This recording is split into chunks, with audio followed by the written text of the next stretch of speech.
Hello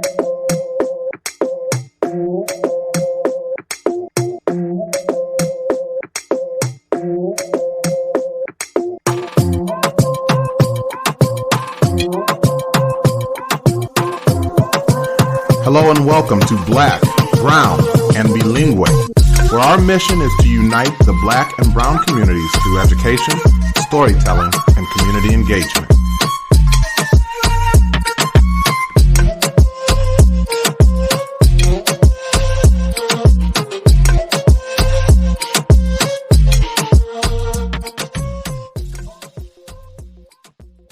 The vision of Black, Brown, and Bilingue is to be part of creating a world in which Black and Brown identities are affirmed, bilingualism and biculturalism are nurtured, and equity is the driving force behind all that we do. Thank you for joining us again today. I am Lissette Jacobson, and I am one of your hosts. And I'm Maurice McDavid. I'm your other host. We are super excited to have our very first guest on Black, Brown, and Bilingue, and we couldn't have had a better person than Dr. James Cohen. Welcome. Hello, hi. I'm so honored to be here, especially your first guest. Yes, and just to give the listeners a little bit of background, I mean, you are really not only talking the talk, but walking the walk in terms of diversity and social justice. Right now, you are the Associate Professor of ESL and Bilingual Education at Northern Illinois University. And as I was looking at some of the things, your awards, I'm just blown away. NIU College of Education Exceptional Contributions in Diversity and Social Justice Award, the NIU Latino Resource Center recognized as an exceptional outreach professor for the Latino community. You also received the NIU Presidential Commission on the Status of Minorities Deacon Davis Diversity Award. And I mean, the list just goes on. How do you do it? Snaps. Right. It's amazing. Well, I like to keep busy. Dr. Cohen, can you start off with telling us a little bit about yourself and your educational journey? My undergrad is, actually, when I was in high school, I didn't really want to be a teacher. I wanted to be a stockbroker. Really? Yeah.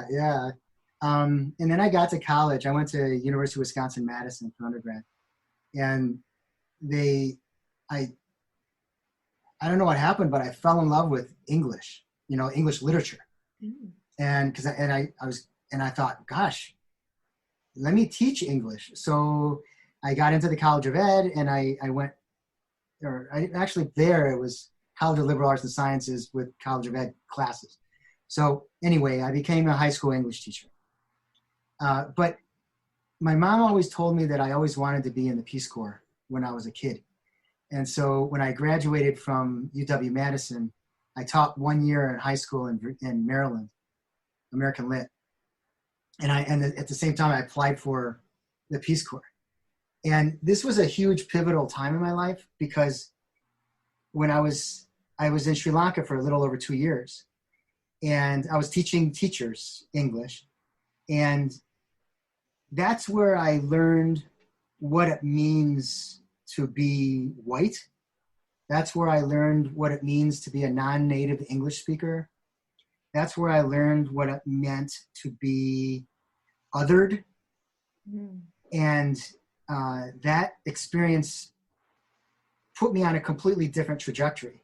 Because then I came back and I got a master's in TESOL, and then I got a PhD in curriculum instruction with a focus on language and literacy.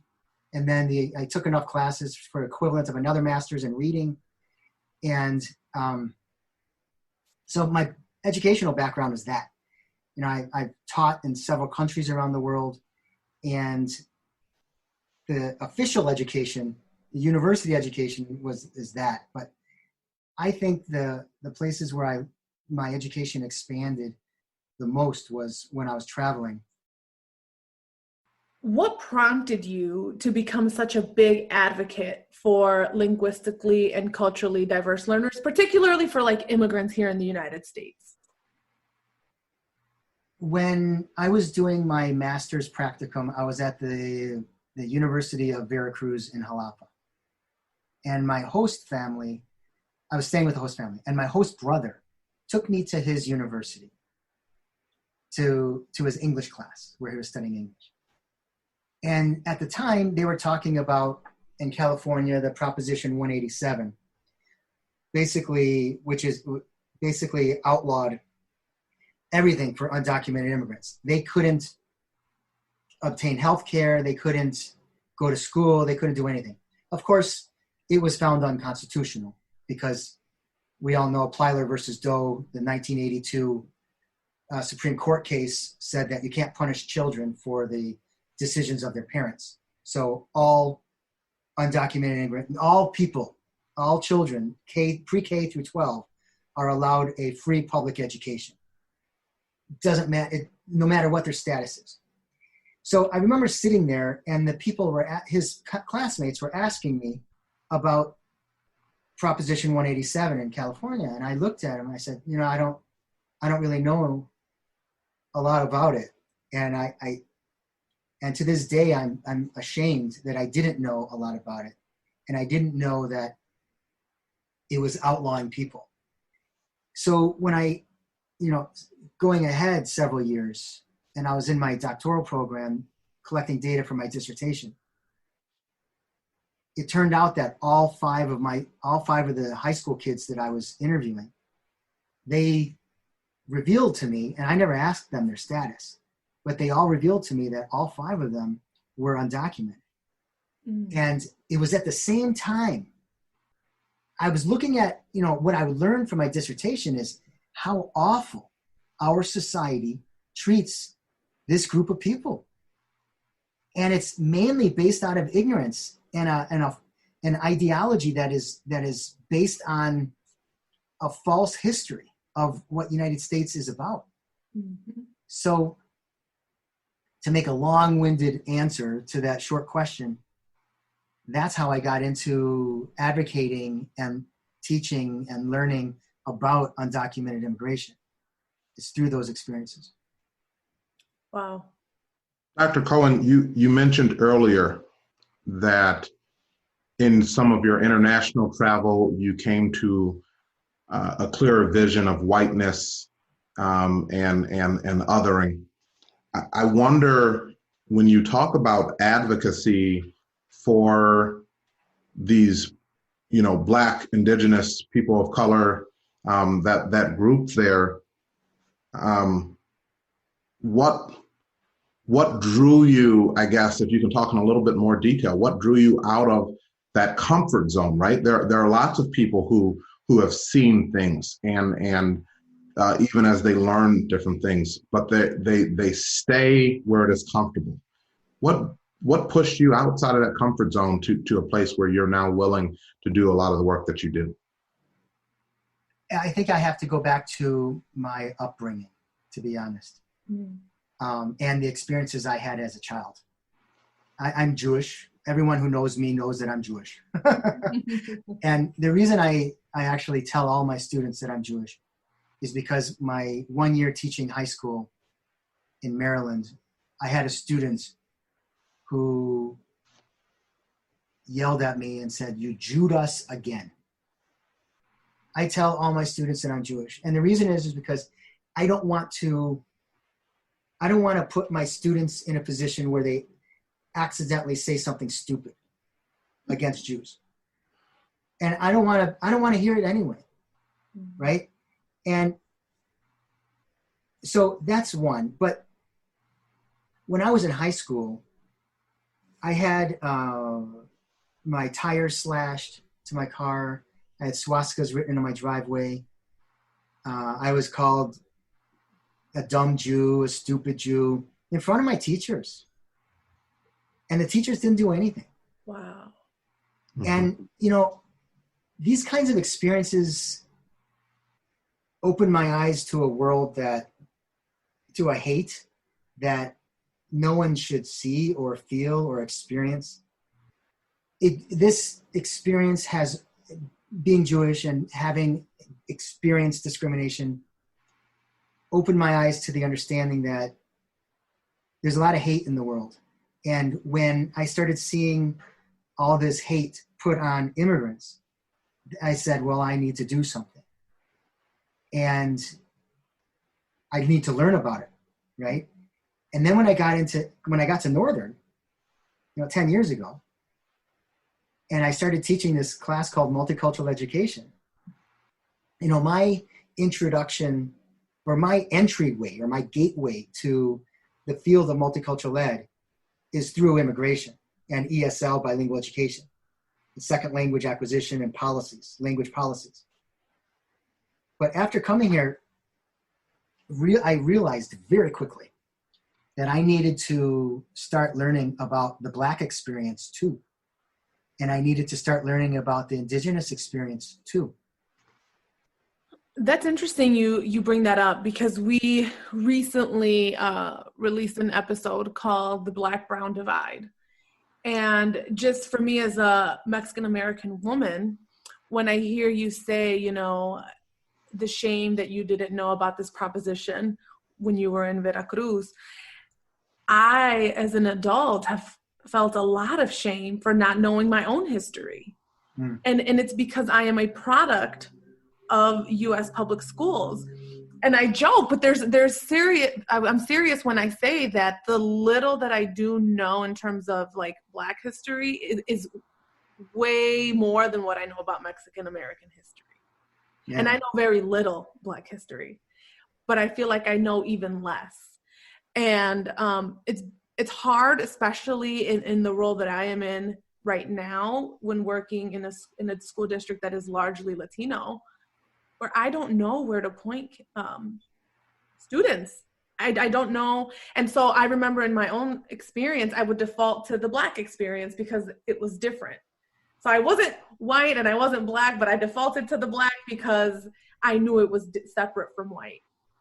And so when Maurice and I discussed doing a podcast, though, we talked about this need to bridge the two communities, because sometimes we are pitted against each other and we are at odds. And so I'm very passionate about that because of my own experiences. My closest friends are Black, and so it's just something that is very close to my heart. So economics is often the point that comes up when it comes to this divide between Black and brown people, and how there's this idea that immigrants take jobs from American workers, and often at the expense of the Black community. So what are your thoughts on the division in general, and then more specific on the economic competition? Well, I think I'll start with the last question first. When people say that immigrants steal jobs, it's actually quite humorous, because you look at the Cato Institute. And the Cato Institute is libertarian, so they're fiscally conservatives, socially liberal. And then you have these economists, academic economists, right? So you have all these different groups of people. And all three say immigration expands the economy. Without immigration, our economy would be worse than it is already. Period. I don't know anybody except for the haters who believe that immigration is bad for the country. That's one. Two, think about it this way. For every job that an immigrant takes, steals, if you want to use that word, takes, at least 7 jobs are created, or 7 jobs are allowed. When they say they steal jobs, they do take jobs from one type of person. The person who drops out of high school, that is their competition. So whether it's a white person, a Black person, another Latino, doesn't matter. When you drop out of high school, you are automatically a competition for the undocumented immigrants in particular, because no one else wants those jobs. Well, and we're consumers too, right? I mean, it's not like we're living under, and I say we, even though I'm not undocumented, but as a Latina, we are consumers too. We have to operate and function within this Well, that's another point. I mean, when people say, there's a list of these myths about undocumented immigration. I'll go through them. One, they don't pay taxes. They do pay taxes. They pay, the big banks gave them mortgages. So they pay property tax. One. Two, they pay state taxes. They pay, when they go to the grocery store, they pay taxes. When they go to the gas pump, they pay taxes. When they buy clothing, they're paying taxes. When they go buy food in a restaurant, they're paying taxes. So they're paying taxes. The only tax that they technically aren't paying is federal income tax. However, the ones who have fake Social Security numbers, they are paying federal tax, and because of them, they are literally putting in upwards of $10 billion with a B dollars a year into Social Security, allowing it to still be solvent. Mm. And they will never take it out because they can't. Mm. So when we're talking about, they're bad for the economy, it's the opposite. It's the exact opposite. And my argument is we should provide documentation to them. Mm-hmm. Ronald Reagan did it to 2 million undocumented immigrants. My parents. Your parents, yeah. Yes. Black-brown divide is on purpose. It's actually, society is structured in a way to pit, as you use the word pit, mm-hmm. or position one group against the other. I'll give you an example in the slave times, in the antebellum times. When at the very beginning of slavery, the slave owners, you had indentured servant white people and you had free white people. Then you had enslaved black people and some free black people. The freed black people typically got out of the South immediately and tried to go to North or to Canada. But the indentured servant white folks versus the freed white folks, the plantation owners couldn't tell them apart. They didn't know who was who. So what they ended up doing was they said, okay, let's get rid of this indentured servant business, and we will only start importing black people. So it was the color of skin. That's when whiteness was created. Mm. Because whiteness was created in contrast to blackness, so that they could tell who was freed and who wasn't. Now, the plantation owners were really smart, because they said, or I should say clever, they said to the poor, because the majority of white folks did not own slaves. But they made it sound like, you are better than those black folks over there because of your skin color, even though they were both dirt poor, both had no education. They were equal in every sense. So the plantation owners positioned the white folks, says, we'll give you a little bit of land, and we'll put a bunch of slaves. We'll give you some slaves. Those slaves are my slaves, by the way, not yours. But you'll be working the land, having them work the land, and you'll be in charge of that. So now automatically they felt superior. That's the East Coast. The West Coast had the Latinos. Yep. And if we understand our history, it wasn't until 1848 that, with the Hidalgo Treaty, the Treaty of Guadalupe Hidalgo. Yeah, the Treaty of Guadalupe Hidalgo. The people did not cross the border. The border crossed the people, right? And the United States literally took a quarter of northern Mexico from Mexico after the Mexican-American War. All right, so my point is this. They implemented the white folks back then implemented a tremendous number of laws against brown folks on the West Coast. So the same mentality that the white folks did on the East Coast, they started implementing on the West Coast. Mm. And when you go into now let's move to current modern day. You have TV, social media, etc., telling us on a daily basis, look at that group of people and how nasty they are. Look at that group of people and how nasty they are. So when a Latino views a Black person, or a Latinx person views a Black person in a negative way, unfortunately, what you're doing is you're oppressing yourself and them, and vice versa. When a Black person views a Latinx person as less than, you are not only oppressing them, but you're oppressing yourself. And you're pushing up white people. That's the ultimate thing. The way our society is structured is that white folks always end up on top, and the Black and brown folks are always ending up on the bottom. And I say almost, not always, but almost always. Of course, you have some anecdotes like President Obama and Oprah and Michael Jordan and these folks who are super wealthy who have made it. But those are the anomalies. And it's those anomalies that allow people to say, no, this country is not racist. That tokenism. It's tokenism. I would say, though, even with those anomalies, one of the things to think about in terms of wealth is that Michael Jordan can be worth $100 million, $200 million, $500 million, and yet we have Jeff Bezos, who is on his way to being a trillionaire. Oh, I wanted to say one thing also. Sure. I am not actually the Black-brown divide. Mm-hmm.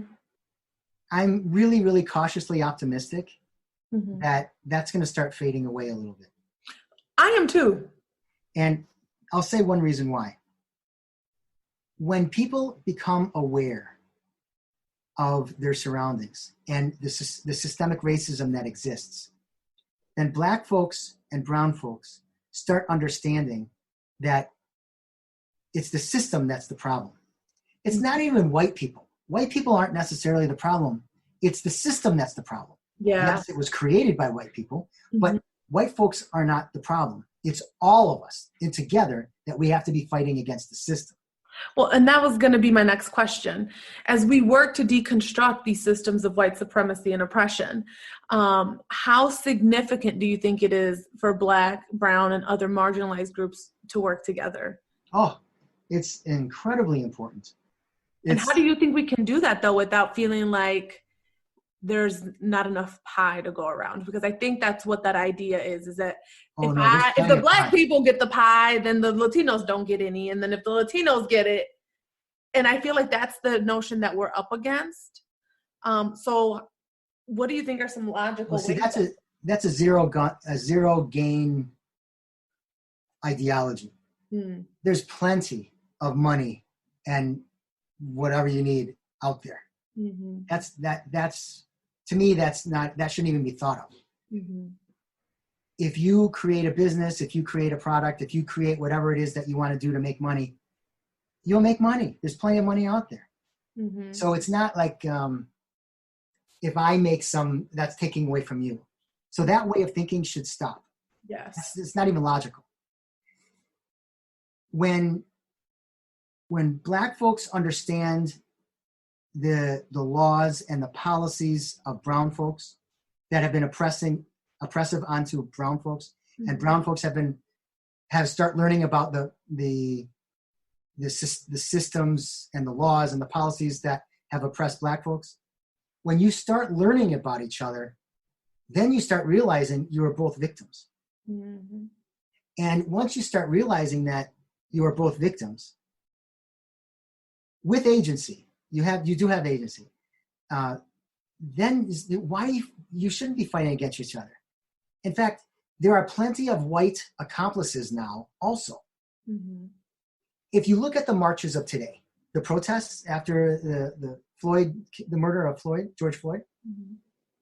in the 1950s and 60s, in the civil rights movement, the majority of people marching were Black. Who's marching today? super hyper diverse. Yeah. In fact, I have a student who was telling me the other day that she went marching in her town, and the vast majority of the people in her march were white folks. So to me, that is a positive. Yeah, we are making progress. I would agree with you. And I think as we start to interact with one another and build those relationships, it's hard to hate what you know what I mean? It's much easier to dislike or hate someone when you don't know anything about them. But we're much more interconnected today than we were back in the civil rights movement. What do you think, though, because that brings me to another idea on how we don't want to centralize white voices, because I think that has been one of the criticisms when we have marches and white people are at the forefront. And unfortunately, I know that there have been instances where I feel like I could be saying the same thing as my white counterparts, yet it is not as well received. Yeah, you're positioned differently, unfortunately.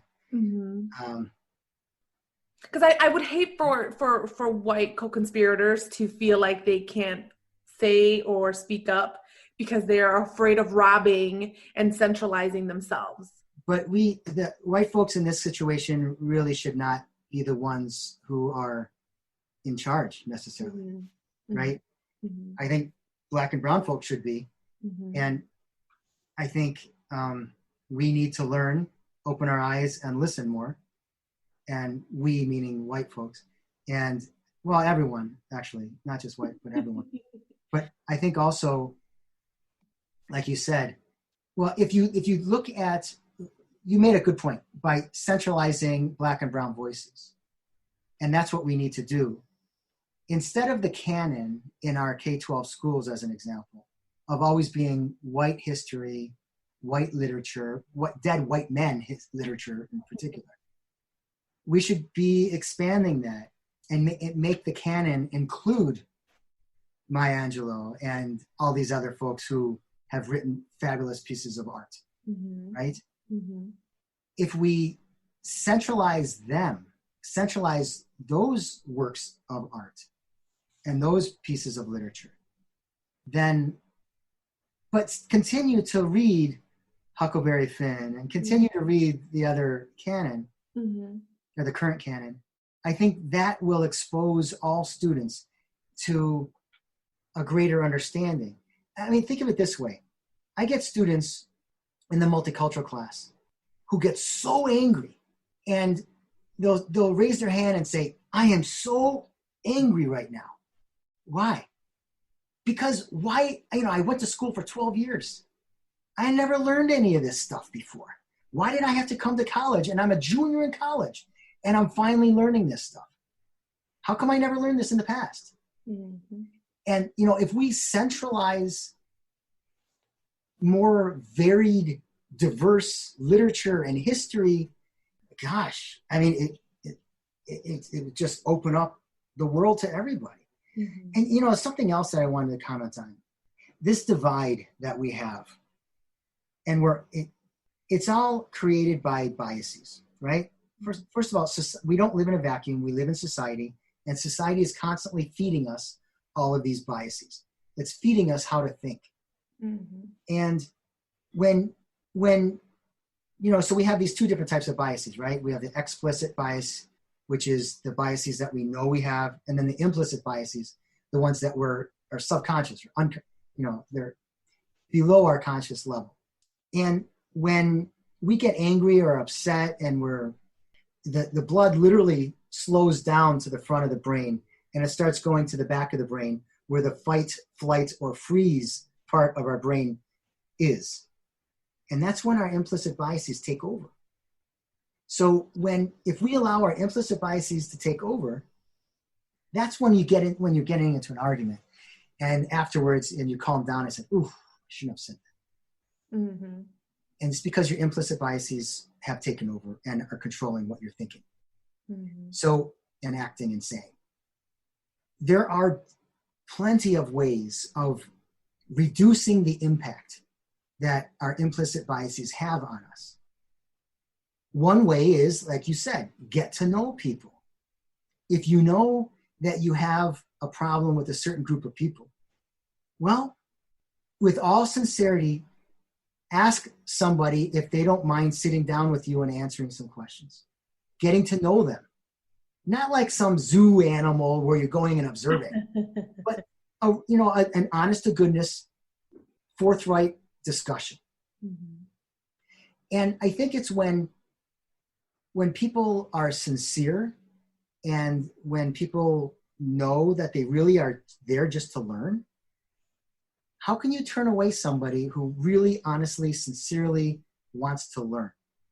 Mm-hmm. Now, I can't speak for Black and brown folks because I know that they are constantly teaching white folks about their experiences. And I know it gets extremely exhausting and it's annoying. So, and I'm not volunteering Black and brown folks to listen and be the teachers of all these white guys, white gals and guys and gals. But, there are plenty of videos too that they can be watching. There are plenty of books that they can be reading. And there are plenty of people who are still willing and open to interacting with them. We definitely think that's something we need more of. I think we've become so intolerant and just unwilling to sit down and have a conversation. And I am willing to engage with pretty much anyone and have a conversation because I feel like that's how we can bring about change. But we are educators, and so in terms of advocacy, what do you think are some concrete ways our teachers right now who have Black and brown students in their classroom and who have been witnessing some of this divide, is there any tips that you could give them? All teachers have to start with themselves. All people have to start with themselves. Very JQ Adams of you. Yeah. Well, he has been my mentor for 12 years phenomenal. now. Yeah, definitely that Freirean notion of staying unfinished for sure. Yeah. You have to start with yourself and understand your biases and understand why you think the way you think, how you became the cultural being that you are. And that takes a while. But also you need to start learning how to interact with others in a culturally competent way, mm-hmm. right? And it's usually by honest questions and sincere questions, not derogatory type questions or with an agenda attached to the question. When a teacher has an issue in the classroom, if they don't feel like they are qualified or up to the challenge of dealing with it, then every school district has people who are very adept at working and engaging these types of conversations. Mm-hmm. So that's what I would recommend they do if they themselves don't feel comfortable doing it. Mm-hmm. But they need to sit there and listen. Yeah. Dr. Cohen, I wonder too what that next step is after working with self, after being able to work in an interconnected fashion with other people. I think oftentimes people miss out then on that next level of advocacy, and it requires them to know that this is a system. So I personally can do something, and we personally can do something, but can you talk a little bit about that need for us to also have a systems mindset and look at the idea that some of the things that show up and have been showing up for hundreds of years were designed to show up?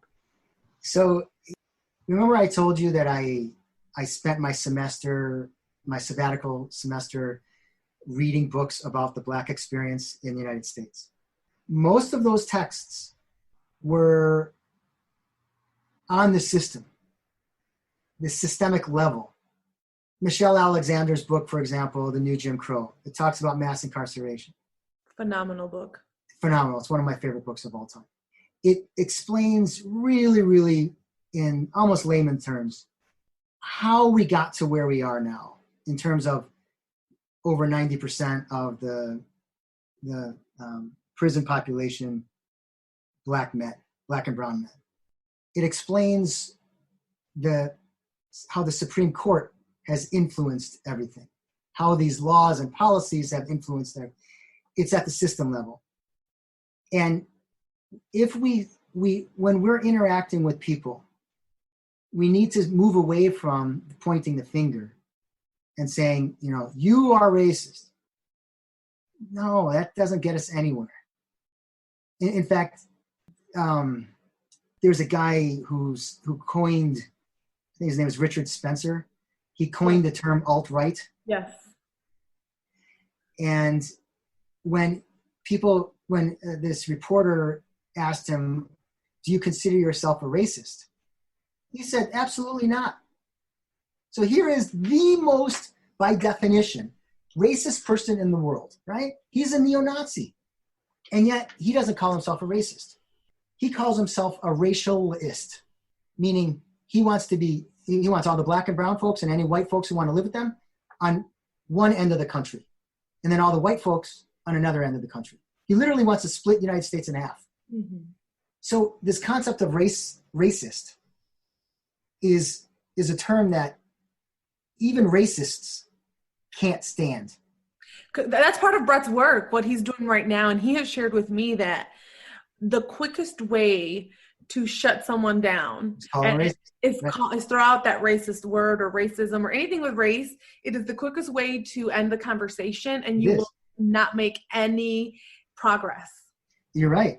And that's why Maurice is right in that we always have to bring the discussion up to the systemic level. Mm-hmm. So I'll give you an example. When the GIs came back from World War II, and they had the GI Bill. The soldiers came back from World War II, and we had this GI Bill. And it said that the federal government was going to back all mortgages of GIs. And the Dixiecrats, the Southern Democrats, said, we love the idea, but give it to the states to control. And what did they end up doing? The federal government said, all right, we'll give it to the states to control, because they wouldn't have gotten their support for this bill if they didn't say that the states could have control of it. So what did all these white bankers do? Not just in the southern states, but the northern states too. They gave loans to white people. Mm-hmm. And they only gave loans to 2% of the black soldiers. Same happened to Latinos. Just had to throw it in. Well, right. So, when people talk about affirmative action, there's a great book by a guy named Ira Katz-Nelson, and it's called When Affirmative Action Was White. And if you look at our history of the United States, all these policies, all these programs, the housing programs, the housing projects, they weren't created for black people and brown people. They were created for white people because there was a housing shortage.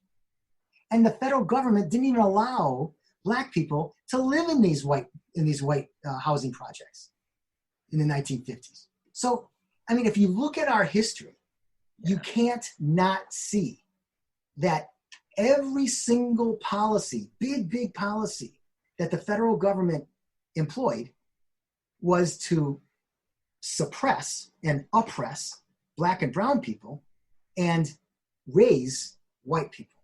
Mm-hmm. And that's what we need to be talking about. Mm-hmm. Because in order to change the system, in order to change the United States and make it more equitable, we need to raise the level of talk from individual racism to systemic and institutional racism. What in the classroom, for example, in the schools, what policies are in place to make it so that black and brown people are in the basic level classes? What policies are in place that make it that the Asian and the white people are in the honors and the AP classes and the advanced classes? Why is that? Discipline practices, all of those things. In discipline, let's talk about discipline for a second. The stereotypes of the black male, this just totally gets me. Think of it this way. Black men are known as what? Hyper aggressive, dangerous. The stereotype is they're hypersexual, they're perceived and also older, they're lazy. And they're perceived to be older than what they really are. Yeah. Perceived to be larger than they actually are. Exactly. Yeah. So think about where these stereotypes came from. These stereotypes go back close to 400 years, because it was the slave owners who were whipping. They were the hyper aggressive. They were the ones whipping the black people, both men and women and children.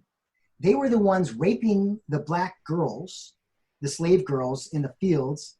They were the ones who were, so they were hyper violent, hyper sexual, and hyper lazy, because they would sit in their home and expect everyone else to do their work for them. So what they did was they projected their own self-perception onto the black folks so that they could continue treating them that way. And that is something, I'm sorry to interject here, Dr. Cohen. Tamika Mallory spoke about that when she said that we learned violence from you. And in one of our episodes, I talked with Maurice about the fact that that gets ascribed as an inherent trait of Black and brown people has been used to legitimize some of these practices. You know, we have to incarcerate them because our streets will be safer. You know what I mean? And so it's that violence that is ascribed to us that, you're exactly right, is what has been used for 400 years to keep us oppressed. And we really need to combat that. It drives me crazy. And just to bring it back to a school setting, you know, when a white student does something, it's typically ascribed to external factors. Right. Whereas, you know, their parents are going through a divorce, or they're just having a really rough time at home. Whereas for our Black and brown children, it's ascribed as an inherent trait. They're aggressive, they're angry, and those things are deemed less forgivable. I just, when I hear you say that, it just totally struck a chord with me. So when you have a teacher who doesn't understand the history of where these stereotypes originated and how they've been exaggerated over the years and perpetuated over the years, literally 350 plus years, then they're thinking, well, no, that black boy is, or that brown boy is dangerous, or is, you know. And so something that I have to deal with, let me rephrase that. Something that I work with my pre-service teachers on is when a pre-service teacher says to me, I'm afraid of black men. So, okay, I acknowledge that. I hear you. First of all, why? And second of all, you're an elementary school teacher. When are you going to start being afraid of that little black boy? When does the black boy become a black man?